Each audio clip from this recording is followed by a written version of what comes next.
오늘 성경 본문 말씀은 시편 23편 말씀입니다. 시편이 모두 150편으로 구성이 되어 있는데 아마도 전체 시편 150편 가운데에서 어쩌면은 성경이 66권으로 되어 있는데 66권의 내용 중에서도 가장 많이 애독되는 내용이 오늘 본문이라고 해도 과언이 아니겠습니다. 왜 그럴까? 그것은 이 시편 23편을 읽는 사람들 마음을 사로잡기 때문이고 그래서 즐겨 부를 수 있는 내용이기 때문에 그렇다고 생각을 해봅니다. 그래서 이 시편은 이스라엘이라고 하는 민족을 초월을 해서 만민들의 노래가 되었습니다. 옛날에 양치는 목자의 노래로 여겨졌던 이 노래가 이제는 2013년을 살아가고 있는 모든 세계 사람들에게 그곳이 어디든지 공장이든 농장이든 교실이든 운동장이든 교회든 가정이든 노인의 모임이나 젊은이의 모임, 어린이의 모임이든 어느 곳에서나 한 목소리로 부를 수 있는 귀한 노래가 되었습니다. 우리 기독교인들은 분명히 이 시편 23편을 가장 많이 읽는 그런 내용이라고 볼 수가 있겠습니다. 왜 이렇게 친근하게 가장 많이 읽혀질까? 보기에 따라 차이는 있겠지만은 저는 두 가지 점에서 특별하기 때문에 가능하다고 생각을 합니다. 그 중에 하나가 언어가 친근한 내용으로 되어 있다고 하는 것입니다. 사실 시편의 다른 많은 내용들을 읽다가 보면은 거기에 사용되는 단어들이 어떤 경우에는 매우 심각하고 또 울적한 내용으로 그리고 내가 굉장히 힘이 듭니다. 원수들 때문에 죽을 것 같습니다. 쫓겨다니느라 하고 죽을 것 같습니다. 이렇게 하소연하는 내용들이 시편의 많은 내용들로 차지하고 있습니다. 그래서 어느 때에는 심지어 내 원수를 갚아달라고 요청하기도 하고 또 앞길을 가로막는 모든 것들을 다 없이 해달라고 하는 그런 단어들로 표현이 되어 있기 때문에 읽기에 부담스러운 부분들이 있는 게 사실입니다.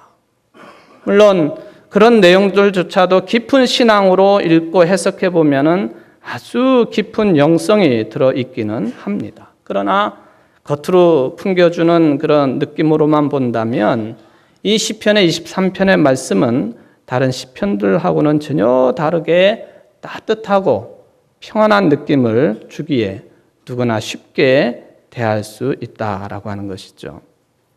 두 번째 내용은 바로 이 시편 23편의 내용이 우리 믿는 자들의 신앙의 진수를 말해주고 있기 때문에 그렇습니다. 물론 시편 전체가 우리 신앙을 바르게 말하고 있다고 할 수 있겠지만은 시편 23편은 좀 더 신앙의 진수에 가까운 내용의 진술이라고 하는 것이 우리들이 시편 23편을 잘 읽는 근거가 되겠습니다. 1절만 보더라도 아쉬울 것이 없는 참된 만족을 말씀하고 있지 않습니까? 우리의 인생살이라고 하는 것이 늘 아쉽고 또 부족한 것이 많은 것이 우리의 인생살이입니다만은 신앙의 깊은 차원으로 들어가 보면은 아쉬울 것이 없는 만족스러운 삶으로 그렇게 신앙 고백을 하고 있기 때문에 시편 23편은 신앙의 진수를 말씀하고 있다라고 표현해 볼 수가 있겠습니다. 같은 시편입니다만은 시편 4편 말씀을 우리가 비교를 해서 읽어볼 수가 있겠습니다. 거기에 보면은 우리 인간들이 세상을 살면서 가질 수 있는 기쁨의 종류가 여러 가지인 것을 이야기를 합니다. 우선적으로 보면은 대부분의 사람들이 무엇으로부터 기쁨을 누릴 수 있겠느냐 할 때 물질로부터 오는 기쁨을 최고로 치는 경향성이 강하다 하는 것이죠. 내가 땀을 흘리고 노력을 해서 얻은 보수나 또는 뜻하지 않게 생긴 물질을 가지게 될 때에 사람들은 기뻐합니다. 그것 가지고 이것저것을 이루기도 하고 사기도 하고 또 필요한 모든 것을 구해서 인생을 즐길 수 있기 때문에 그런 것이죠. 그러니까 물질을 통해서 오는 기쁨, 이거는 뭐 너나 나나 할 것 없이 모든 사람들이 추구하는 그런 기쁨의 내용이 되겠습니다. 특별히 이 자본주의 사회의 목표라고 하는 것이 모든 사람들에게 물질적인 부에서 오는 기쁨을 주려고 하기 때문에 어쩔 수 없는 현상이 되겠습니다. 그것을 위해서 수고하고 땀을 흘리고 또 고생을 하기도 합니다. 견디어내기도 합니다. 어쩌면은 우리 인간의 삶의 목적도 이런 물질적인 부요를 누리고 싶어 하는 것임에 틀림이 없습니다. 그래서 사람들이 자기 자신이 가지고 싶은 것을 가지지 못할 때에는 그것 때문에 불만이 생기고 또 불평을 터뜨리고 또 서로 간에 싸움을 벌이고 소란해지고 복잡하고 또 평화가 없는 세상이 지금도 진행되고 있는 것을 알고 있지 않습니까? 심지어는 어떤 경우에는 다른 사람들에 비해 상대적으로 많은 것을 소유하고 있어도 걱정하고 불평하는 사람도 있다고 하는 것을 우리는 잘 알고 있습니다. 그 대표적인 내용이 예수님께서 주신 비유 가운데 누가복음 12장 13절 이하에 나오고 있는 그런 비유입니다. 농사를 크게 짓는 한 농부가 있었는데 올해처럼 그 해에 아주 풍년을 거두어 드렸습니다. 사업을 해서 대박이 난 것이죠. 기분이 얼마나 좋은지 모르겠습니다. 그런데 기분이 좋은 것도 잠시이고 사람의 마음이 얼마나 간사한 것인지 소출이 크게 늘어난 것으로 만족하지 못했습니다. 뭐냐 하면 이제 이 거두어 들인 것을 어떻게 처리할 것인가 하는 이 문제로 고민을 하기 시작을 했습니다. 누가복음 12장 17절에서 말하기를 내가 곡식 쌓아둘 것이 없으니 어찌할까? 이게 이 사람의 걱정이 내용이 되고 말았습니다.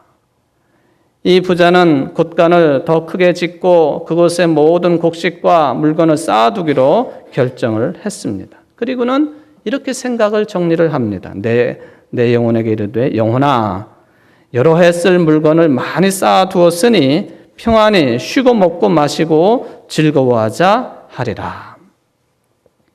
어떻게 보면 이 부자는 잘못한 것이 하나도 없는 것 같습니다. 오히려 이 사람은 칭찬을 받아 마땅한 인물입니다.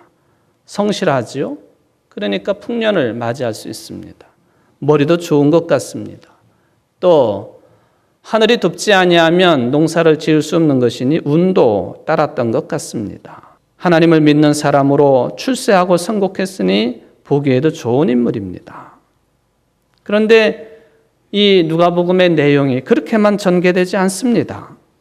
이 사람이 재산을 가난한 사람에게 나눠주지 않은 것이 잘못인지 물론 그렇게 했으면 더 좋았겠지만 그렇게 하지 않았다고 해서 이 사람을 비난할 이유는 없습니다. 미래를 생각해 보면은 또 몇 년 뒤에 농사나 사업이 잘못될 수 있으니까 그때를 대비해 가지고 또 앞으로 자식들이 독립해 살아갈 수 있도록 어느 정도 미천도 장만해 주어야 하고 그러므로 창고에다가 자기가 풍년을 맞아가지고 그 모든 것들을 창고에 들여놓는 것 이기적인 행동이라고만 매도할 수는 없다는 것입니다. 만약에 이런 삶을 사는 사람을 비난하기 시작을 한다면 이 세상에 비난받지 않을 사람은 한 사람도 없습니다. 어느 모로 봐도 이 부자는 누구나 부러워할 만한 사람이라고 하는 것은 분명합니다. 그런데 예수님은 이렇게 말씀하십니다. 어리석은 자여, 오늘 밤에 내 영혼을 도로 찾으리니 그러면 내 준비한 것이 누구의 것이 되겠느냐? 예수님께서 이 부자를 악하다 비난하지는 않으셨지만 이 부자를 어리석은 자라고 평가한 것만은 분명합니다. 너는 악한 사람이다. 그건 아니지만 너는 내가 보니까 어리석은 자로구나. 이 구절을 읽을 때마다 저도 그렇고 여러분들의 마음이 복잡해질 것입니다. 예수님의 말씀이 옳은 말씀이기는 하지만 어딘가 모르게 우리의 마음을 불편하게 만들어요. 사람이라고 하는 것은 결국에는 죽을 것이니까 자기 자신을 위해서는 아무런 재산도 남기지 말아야 한다는 말씀처럼 들리기도 합니다. 미래를 준비하거나 풍족하게 사는 것 자체가 어리석은 일이라는 말씀처럼 들리기도 합니다. 더 극단적으로 생각해 보면 하나님께서 인생의 아주 크나큰 약점인 이 육신의 죽음을 무기로 해서 이 농부를 또는 사람들을 위협하는 것처럼 들리기도 하는 것도 사실이기에 듣는 모든 사람들의 마음이 불편해집니다. 그런데 예수님의 비유의 마지막 구절이 이렇게 정리가 됩니다. 자기를 위하여 재물을 쌓아두고 하나님께 대하여 부요하지 못한 자가 이와 같으니라. 예수님이 왜 어리석다고 말씀하셨는가? 곡간을 더 크게 짓겠다고 하는 부자의 생각은 결국엔 하나님께 대하여서 그 생각이, 그 마음이 부요하지 못했기 때문에 어리석다 평을 받은 것이죠. 그러므로 우리들이 늘 기억해야 될 것은 하나님께 부요하지 못한 것이 어리석은 이유가 된다라고 하는 점입니다. 예수님이 말씀하신 자기를 위하여 재물을 쌓아두고 하나님께 대하여 부요하지 못한 자가 이와 같다라는 이 말씀은 어쩌면은 세상이 우리들에게 요구하는 삶의 원리와는 대립이 된다고 볼 수가 있겠습니다. 왜 그렇습니까? 나를 위해서, 자식들을 위해서 재물을 쌓아두는 것, 세상을 살아가는 기본적인 원리라 알고 있기 때문에 그렇습니다. 이런 방식으로 살지 않는 사람들, 세속을 등진 수도자들 외에는 없어요. 요즘에는 수도자들도 많은 것을 누리고 살고 있는 것으로 보여집니다. 하나님의 일을 하려고 해도 실은 일단 재물이 있어야 되지 않겠습니까? 그런데 오늘 예수님의 비유는 재물을 쌓아두는 것과 하나님께 부유한 것이 대립되는 것처럼 말씀을 하십니다. 그렇게 대립각을 세우고 살아가는 사람들은 어리석은 사람들이라고도 말씀을 하셨습니다. 도대체 무엇이 문제일까? 이 점을 이해하기 위해서는 예수님이 이 비유의 말씀을 주신 동기를 알아야 됩니다.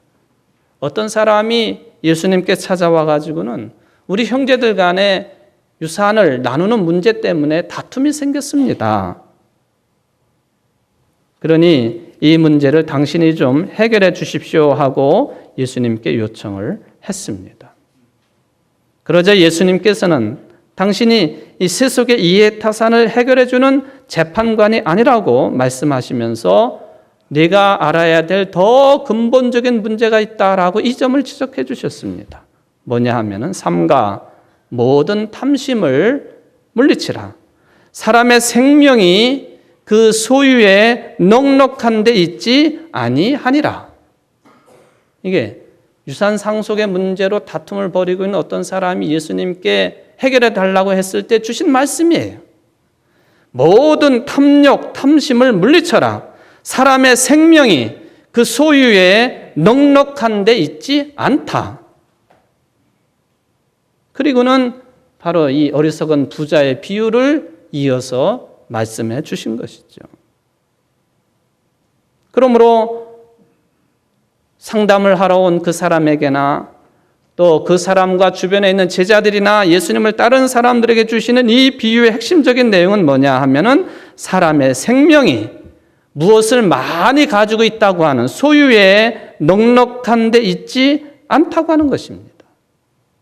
생명과 가지고 있는 것의 관계를 혼동하지 말아야 된다라는 가르침이 되겠습니다.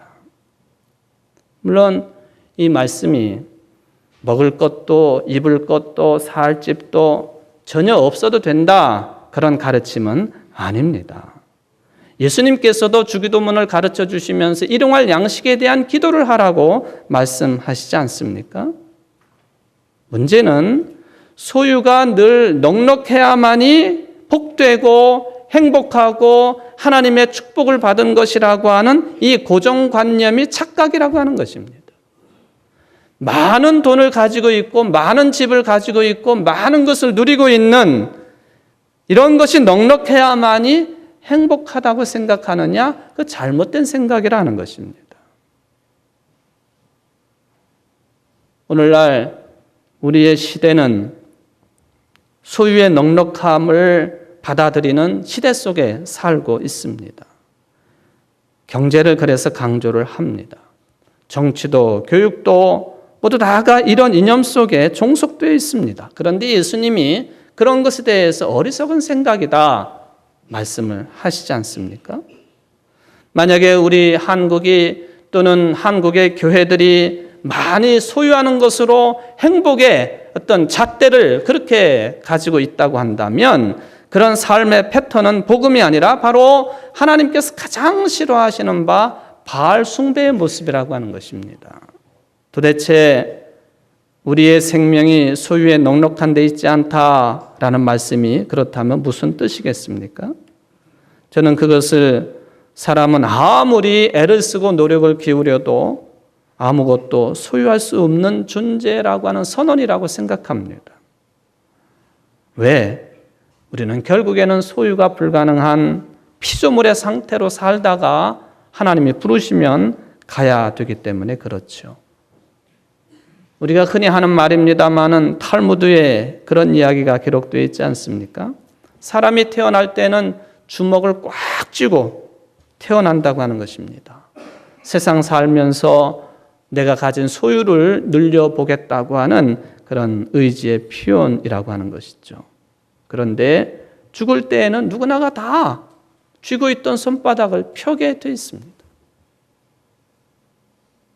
제가 늘 우리 성도들의 하나님의 부르심 앞에서 입관 절차를 늘 지켜봅니다만 주먹을 꽉 쥐고 펴지 않는 사람, 이제는 자기 의지대로 그것을 펼 수가 없는 상태가 되면 장례사들이 억지로라도 주먹을 펴게 합니다. 그렇지 않습니까? 억지로라도 손을 펴요. 그래야지 장갑도 끼워줄 수 있고 옷도 입힐 수 있고 그런 거니까. 억지로라도 손을 펼 수밖에 없는 피조물의 상태. 아무것도 소유할 수 없다는 뜻이죠. 아무것도 가지고 갈 수 없다는 뜻입니다. 그러므로 결국에는 소유할 능력이 없는 사람이 평생을 소유하려고 발버둥을 치는 것, 예수님의 말씀처럼 그것은 어리석은 일이다. 그런 이야기입니다. 또 하나, 우리의 생명이 소유에 넉넉한 데 있지 않다고 하는 말씀, 이것은 우리의 생명 자체가 내 것이 아니라 하나님의 것이라고 하는 선언의 뜻이 담겨 있다고 하는 것입니다. 그러므로 우리가 세상을 살면서 내가 나에 대해서, 우리 집에 대해서, 교회에 대해서, 나라에 대해서 주인인 것처럼 주장하는 것은 착각이 되겠습니다. 생명은 소유를 누리는 데서 얻을 수 있는 것이 아니라 주인 되신 하나님께로부터만 받을 수 있는 것이 생명입니다. 그러기에 예수님께서는 하나님께 대하여 부요해야 된다라고 하는 것을 말씀을 하십니다. 어떻게 사는 것이 하나님께 부요한 삶이 되겠습니까? 그것은 곧 소유의 넉넉함이나 자기를 위하여 재물을 쌓아두는 데서 생명을 확인하지 아니하는 삶의 태도가 되겠습니다. 이것은 적극적으로 보면은 영적인 삶이 되겠습니다. 바로 생명의 주인 되시는 하나님의 시각과 하나님의 관점으로 나를 바라보고 옆에 사람들을 바라보고 공동체를 바라보고 세상을 바라볼 수 있다고 한다면 그게 곧 하나님께 부유한 삶이라, 그런 뜻이 되겠습니다. 바로 이 하나님께 부유한 삶을 조금 더 풀어서 설명하신 내용이 잘 알려진 까마귀와 백합화 이야기가 되겠습니다. 하늘을 나는 까마귀, 심지도 않고 거두지도 않지만 하나님께서 기르신다. 너희들은 이 까마귀보다도 더 귀한 존재가 아니냐? 까마귀도 거두시고 먹이시는 하나님께서 까마귀보다도 귀한 너희들을 보호하시지 않겠느냐? 거두시지 않겠느냐? 너희가 아무리 염려한들 키를 더 키울 수 있겠고 생명을 연장할 수 있겠느냐? 무엇을 먹을까, 무엇을 마실까 근심하는 것은 그러므로 세상 사람들이 구하는 것이니 이런 염려와 쓸데없는 근심의 이 모든 것들 하나님께서 우리의 필요를 다 아시기 때문에 채워주시니 우리는 믿는 사람들은 하나님께 부유한 사람들은 그러한 세상 사람들과는 다르게 그의 나라와 의를 구하는 것이다. 이게 하나님께 부유한 삶이라고 말씀을 하십니다. 그러면 나머지의 것은 하나님께서 더하시겠다. 주님께서 더해 주시겠다. 이게 바로 하나님께 부유한 삶이 되겠습니다. 여러분, 하나님께 부유한 삶이 되시기를 바랍니다. 그러면 나머지의 것은 주님께서 채워주신다고 말씀하시지 않습니까? 이것은 주님의 약속입니다. 그러기에 오늘 시편 기록자는 주님은 나의 목자시라. 부족함도 없고 아쉬울 것도 없다. 걱정할 것도 없다. 내 앞에 기름진 상을 차려주시니 근심할 것도 걱정할 것도 부족할 것도 아쉬울 것도 없다. 하나님이 주인 되셔서 손님처럼 이 세상에 잠깐 살고 있는 우리들에게 잔치상을 베풀어 주시고 내 머리에 기름을 발라주시니 내 잔이 넘치나이다. 시편 23편의 고백이 되겠습니다.